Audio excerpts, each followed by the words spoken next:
करेंगे खबरों की ओर। मुख्यमंत्री नायब सैनी ने चंडीगढ़ में आयोजित कार्यक्रम में बीसीसीआई के गौरवशाली 100 वर्ष पूरे होने पर शुभकामनाएं दी। उन्होंने कहा कि भारत को विकसित राष्ट्र बनाना हम सभी का साझा लक्ष्य है।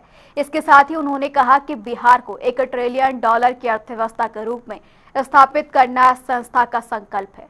बिहार के श्रमिक भाइयों ने हरियाणा के विकास में महत्वपूर्ण भूमिका निभाई है और हरियाणा सरकार ने भी इसी दिशा में कदम बढ़ाया।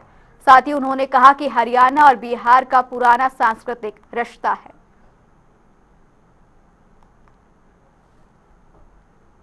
ये परम सौभाग्य है कि आज इस संस्था में मुझे आने का ये गौरव प्राप्त हुआ है, जिस संस्था में देश के बड़े दिग्गज कोई भी वो रहा हो, इस संस्था के बीच में वो पहुंचा है।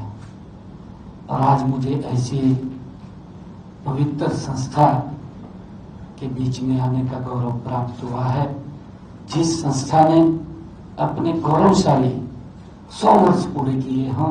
मैं इसके लिए आप सबको बहुत बहुत बधाई देता हूं, शुभकामनाएं देता हूं।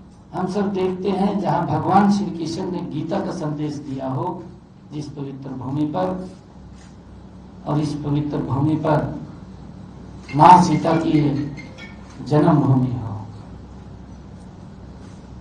जहां पर इस भूमि के ऊपर गुरु गोविंद सिंह जी का जन्म इस पवित्र भूमि पर हुआ हो,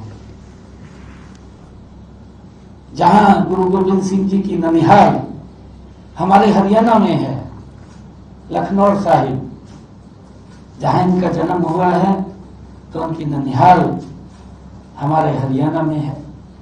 हमारा एक सांस्कृतिक रिश्ता भी आपस में जुड़ा हुआ है।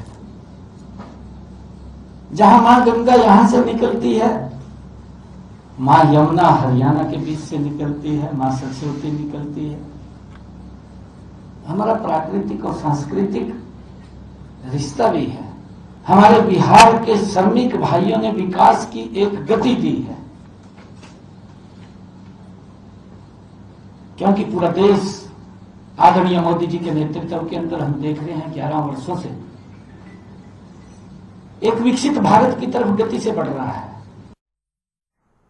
हरियाणा सरकार राज्य के स्थापना दिवस के उपलक्ष्य में राज्य स्तरीय हरियाणा दिवस उत्सव का आयोजन 1 से लेकर 3 नवंबर तक पंचकुला स्थित सेक्टर 5 में भव्य रूप से किया जाएगा।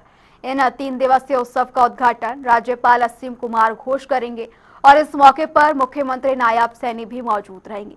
इन सभी के साथ ही कई कैबिनेट मंत्री, वरिष्ठ अधिकारी, कलाकार और बड़ी संख्या में नागरिक भी मौजूद रहेंगे। उत्सव के दौरान प्रदेश भर के महाविद्यालयों से प्रतिभागी छात्र छात्राएं समूह नृत्य और रागनी प्रतियोगिताओं में भाग लेंगे। उत्कृष्ट प्रदर्शन करने वाले प्रतिभागियों को लाखों रुपए के नगद पुरस्कार भी दिए जाएंगे। वहीं पहला पुरस्कार 1 लाख का रहेगा। मुख्यमंत्री विजेताओं को 3 नवंबर को पुरस्कार देने पुनः पधारेंगे, यानी कि गार्डन में ही मंच के दूसरी ओर विरासत प्रदर्शनी में हरियाणा की पारंपरिक संस्कृति, परिधान, कृषि उपकरण, लोक कला और हस्तशिल्प वस्तुएं प्रदर्शित की जाएंगी। प्रदर्शनी का उद्देश्य नई पीढ़ी को राज्य के सांस्कृतिक जड़ों से जोड़ना है और इस प्रदर्शनी में सैकड़ों वर्ष पुरानी हरियाणवी संस्कृति के दर्शन भी कराए जाएंगे।